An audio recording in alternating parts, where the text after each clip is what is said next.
Vaishnavi. I am studying 4th class. అనగనగరాగమతిశైలుచునుండు తినగ తినవేము Teeyan సాధన మనాభనం సమకూరు సర్వేశ్వరాభిరామేను. అనగనగరాగమతిశైలుచునుండు అంటే ఏదైనా ఒక పాట కానీ పద్యం కానీ మనం పాడుతూ ఉంటే ఫస్ట్ రాగమేమో మనకు అంత మంచిగా వినసొంపుగా అనిపించదు.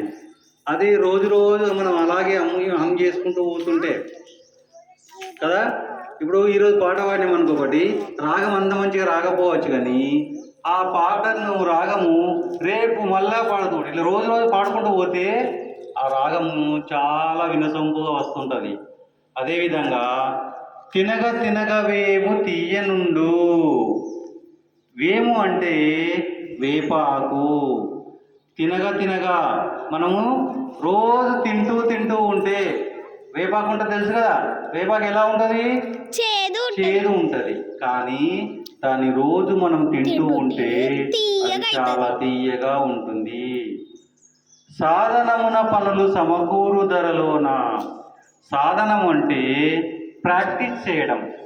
మనం ఏదైనా ఒక పనిని ప్రాక్టీస్ చేస్తూ ఉంటే మీకు లెక్కలు రావు అనుకుంటే ఆ లెక్కను 1-2 సార్లు ప్రాక్టీస్ చేసిరనుకో రాదా? వస్తుంది. అదేవిధంగా మీకు ఖోఖో రాలేదనుకున్న మాట ఆడేటప్పుడు అది రోజు ఆడుతూ పోతే ఏంటి మనకు పర్ఫెక్ట్ అయిపోతాం కదా. అదే అట్లా అంటే సాధనమున పనులు సమకూరు ధరలోన విశ్వదాభిరామ వినురవేమ. అర్థమైందా? అనగనగరాగమతిశైలుచునుండు తినగ తినగ వేము తీయనుండు సాధనమున పనులు సమకూరు ధరలోన విశ్వదాభిరామ వినురవేమ. అర్థమైందా? అంటే ఈరోజు ఉన్నట్టు రేపు ఉండదు.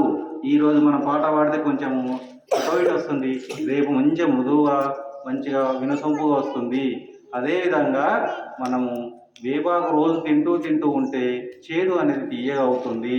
అదేవిధంగా పని 1-2 సార్లు రోజు ప్రాక్టీస్ చేస్తూ ఉంటే మనకు పర్ఫెక్ట్గా అవుతాము అనేది పద్యం యొక్క భావము. రైట్.